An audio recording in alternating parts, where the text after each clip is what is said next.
Humanos de Córdoba para hablar de la sentencia por el juicio por gatillo fácil que tuvo como víctima a Damián Alejandro Pérez hace unas semanas atrás. Hicimos nota sobre esto.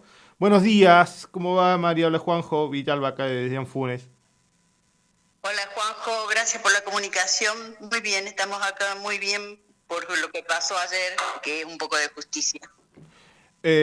Mari, vos sabés que, bueno, la mayoría que entendemos que somos militantes y los que estamos en cuestiones, en causas por ahí complicadas, sabemos que los medios este, difunden lo que quieren, ¿no? Y lo que les conviene. Y en este caso hay muchos casos de gatillo fácil, de violencia institucional que no son cubiertas por los medios. Y este caso no ha tenido mucha cobertura, por eso queríamos y pedirte que le comentes a nuestra audiencia de qué caso estamos hablando y lo que aconteció ayer lunes.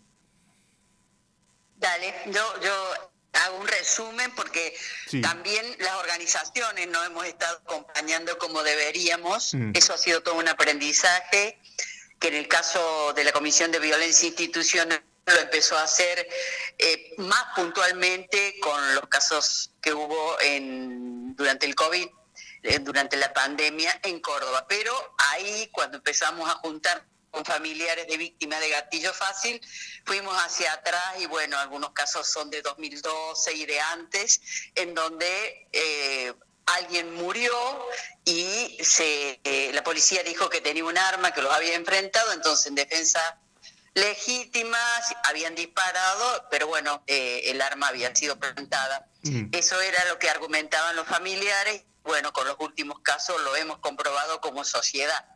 En este caso, que ocurrió en 2014 y que tuvo un juicio en 2019 donde se absolvió al policía Mariano Martínez, nosotros nos enteramos en el transcurso de las audiencias que se llevaron a cabo del segundo juicio que autorizó se haga el Tribunal Superior de Justicia ante la apelación de la familia. Pero veamos qué pasó en 2014 y veamos con qué caso también se asimila y cómo es también que la sociedad y los medios de prensa estamos mirando unos casos y otros no, Mm. aunque sean casi idénticos.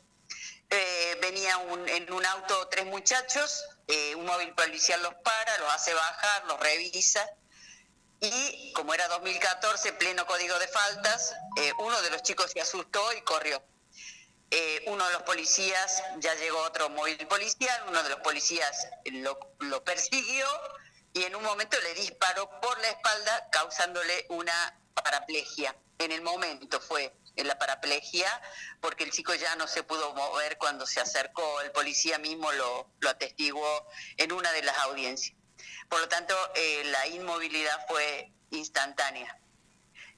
Bueno, nadie se ocupó más que su familia del chico, el Estado no, el Estado estuvo ausente todo el tiempo, por lo tanto no fue provisto de una silla de ruedas, de Mm. una rehabilitación, nada. Todo fue hecho por la familia, acompañado el deterioro de la salud del chico, que esto provoca simultáneas infecciones urinarias y similares, ¿no? Por la inmovilidad del organismo a partir de la cintura para abajo. A causa de todas esas complicaciones, el chico fallece en 2022, en marzo de 2022, y quiere decir que estuvo presente en el juicio que se hizo en 2019, donde un tribunal no dudó que el policía se había defendido, Mm. pero estamos hablando que le pegó por la espalda, no los dos tiros. Mm. No dudó que había habido un arma de parte del chico y que por eso el policía contestó. Bueno, en la apelación que hizo la familia y su abogado ante el Tribunal Superior de Justicia, después de la lectura que se hace, el tribunal resolvió que no había indicios de un arma por parte de la víctima y pidió que se haga un nuevo juicio, que es el que terminó ayer. En el juicio, bueno, quedó demostrado lo que ya se había demostrado, solo que esta vez era con jurado popular. En el otro hubo mucho racismo y clasismo, porque esa duda de, no hay duda. Si dicen que el policía dice, y los policías dicen que había un arma, había un arma. Ayer en el veredicto se hizo hincapié en eso, ¿no? El jurado determinó que el arma fue plantada, que Damián había sido víctima de violencia institucional. Eso es como lo más importante de este veredicto. Hubo resarcimiento económico para la familia que estos 8 años estuvo costeando todos los gastos que se produjo sobre su hijo, pero que lo produjo un empleado de la provincia, un policía, ¿no es cierto?, cometiendo delito. Se lo acusa de que es autor de lo que le pasó a Damián, a Mariano Martínez, y tiene que cumplir prisión efectiva por 4 años, y en esos 4 años, por supuesto, está inhabilitado de ejercer de policía, pero cuando salga va a poder seguir siendo policía. Lo califican como un error, ¿no es cierto? Eso no estaba dicho, pero nosotros lo sobreentendemos. Un error que con 4 años, bueno. Pero también lo otro importante que se dijo en el veredicto es que hubo falsedad ideológica en el acta que escribieron 3 policías que son del móvil policial, o los móviles policiales que se acercaron en aquel momento de julio de 2014, que dijeron que el chico tenía un arma, siendo que no hubo arma. Entonces, esa falsedad ideológica es todo un llamado de atención para los policías, que cuando se prestan a ser cómplices de un delito y para salvar, lo digo entre comillas, a un compañero de haber cometido un delito grave, porque le ocasionó heridas gravísimas, lesiones gravísimas, y con el tiempo la muerte a Damián. Y bueno, esos 3 policías que se prestaron a hacer esta acta también van a ser multados. Suponemos que si 4 años le dieron al policía, a estos 3 policías le darán 1 año o menos, y sin prisión efectiva seguramente, pero dentro de lo positivo que ha sido el reconocimiento del jurado de todas estas cosas que estamos diciendo, tenemos que pensar que, bueno, hay otra mirada de parte de la sociedad, porque ese jurado popular está compuesto por ciudadanos y ciudadanas comunes y corrientes que han entendido con el curso de todo lo que hemos visto en estos últimos tiempos que ha sido un modus operandi de la policía de Córdoba. Mari, mira, si bien aquel comunicado de la Mesa de Trabajo por los Derechos Humanos de Córdoba dice que, o termina diciendo que sabe a poco la condena, y vos también reflexionabas ahí con respecto a la cuestión de los tribunales,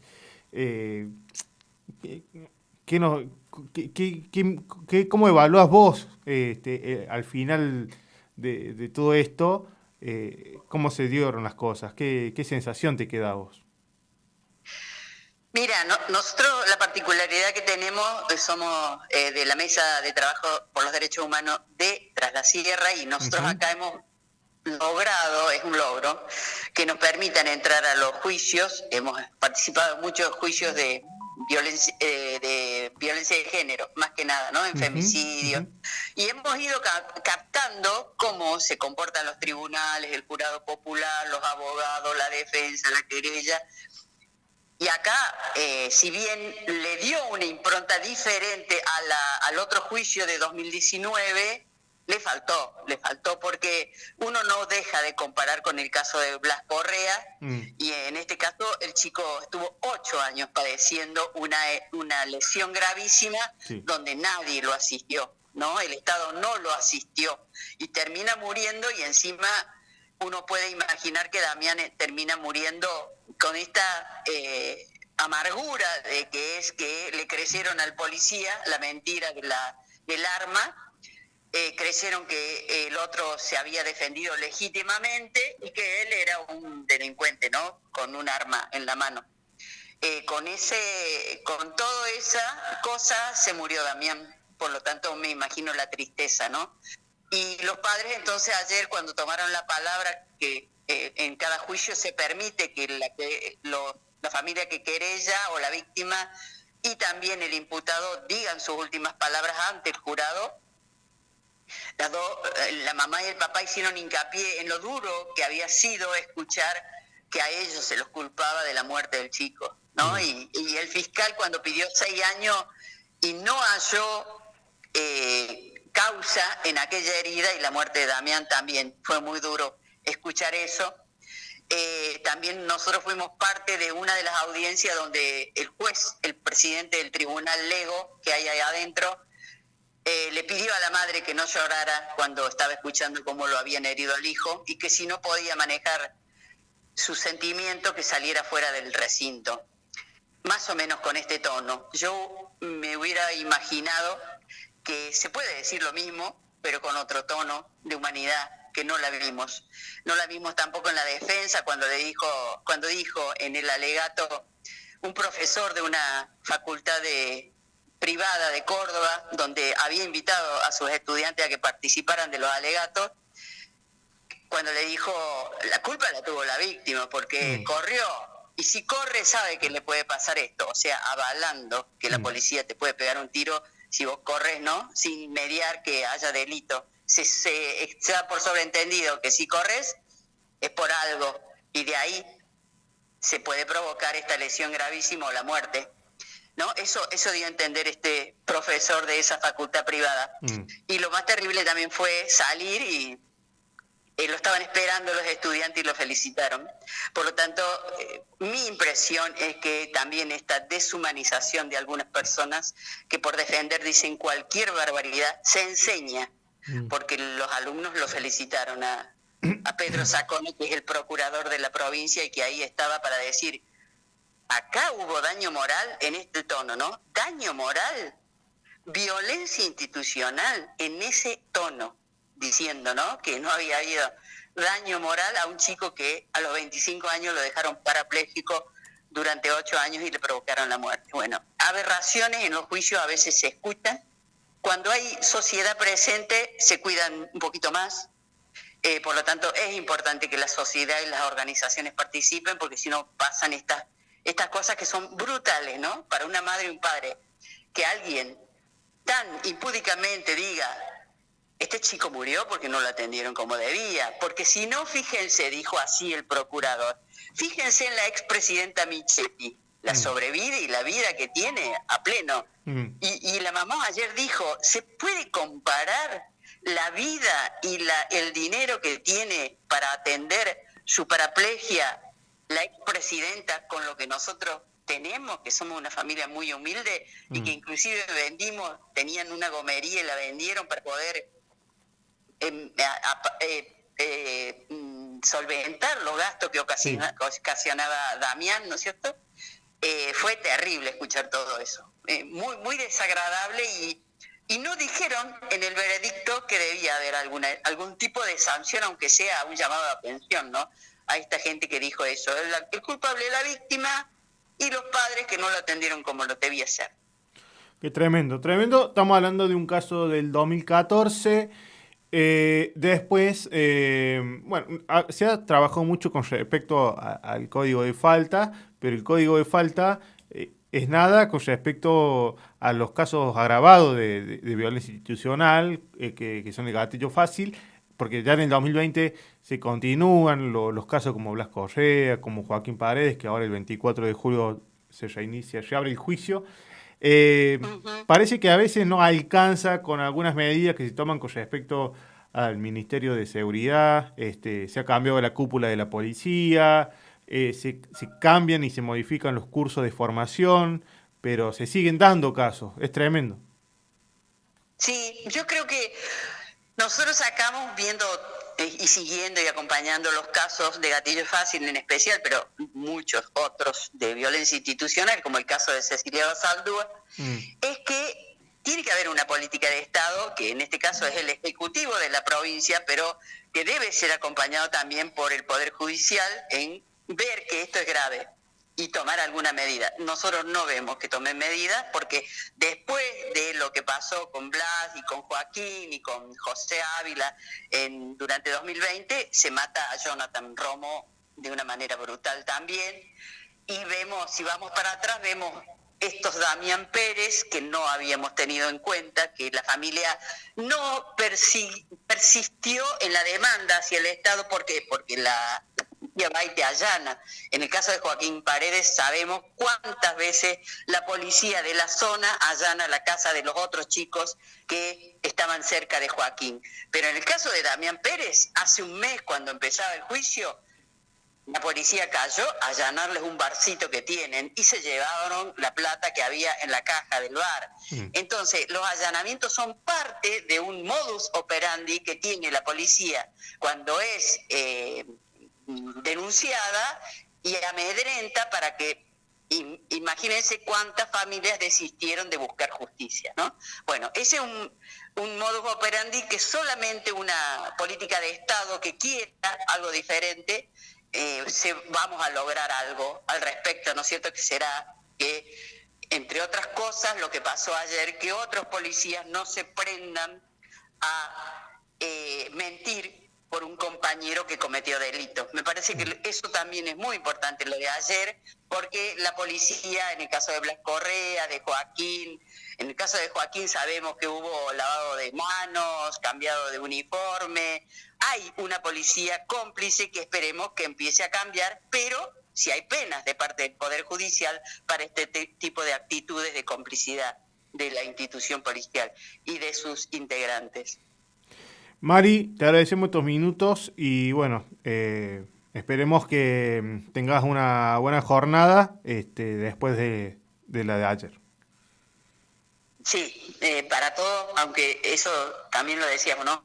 Es poco, pero ha habido justicia. Imagínense los padres volviendo de nuevo con que absolvieron al policía. No fue eso, ellos han podido dormir tranquilos y nosotros también, porque es realmente un bajón cuando hay absolución y uno ve que hay pruebas, pero no las quiere ver el Poder Judicial. Así que agradezco la difusión, porque en la medida que la sociedad escuche que estas cosas son más comunes de lo corriente, de lo que hemos escuchado, porque con Blas entendimos un montón de cosas, en el caso de cuando se hizo todo el juicio, pero hay que pensar que hay un montón de muchachos, y más que nada son muchachos siempre, no ha habido solamente uno o dos chicas, pero que han sufrido violencia institucional, han sido muertos y ha quedado como eso, ¿no? Ellos se la buscaron, tenían un arma y la policía, bueno, no tuvo otra cosa que matarlos. Así que agradezco la difusión. Muy, muy grande el agradecimiento. Gracias a vos y de vuelta que tengas una buena jornada. Igualmente, un abrazo.